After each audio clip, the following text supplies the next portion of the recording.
अतिशय जबरदस्त क्लायमेट झालेलं आहे. बारीक बारीक पाऊस पडतोय. आज आपण सुरमई फ्राय बनवूया.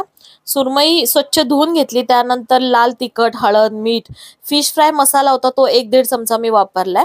आलं लसूण मिरचीची 1 ते 2 चमचे पेस्ट आपल्याला इथे वापरायची आहे. लिंबाचा रस थोडासा घालायचा आहे. चिंचेचं पाणी आपल्याला इथे वापरायचंय. आता ही मॅरिनेट केलेली सुरमई जी आहे ती मी जवळजवळ 1 तास तरी फ्रीजमध्ये ठेवते, म्हणजे टेस्टला अजून छान लागते. आता इथे रवा घेतलाय अर्धी वाटी, त्यानंतर 2 चमचे तांदळाचं पीठ घेतलंय. हळद, लाल तिखट, मीठ घालून सुरमई जी आहे ती मस्त रव्यामध्ये घोळून घ्यायची आणि गरम तेलामध्ये ती सोडायची. मध्यम आचेवरती दोन्ही बाजूंनी व्यवस्थित रंग चेंज होईपर्यंत सुरमई आपण तळून घेतोय. तळताना लसणाच्या 2-3 कुड्या सोलून यामध्ये घ्यायच्या आहेत, म्हणजे उग्र वास जो असतो तो कमी होतो. बाहेर रिमझिम पाऊस असेल तर सुरमई फ्राय खायला काहीतरी वेगळीच मज्जा आहे.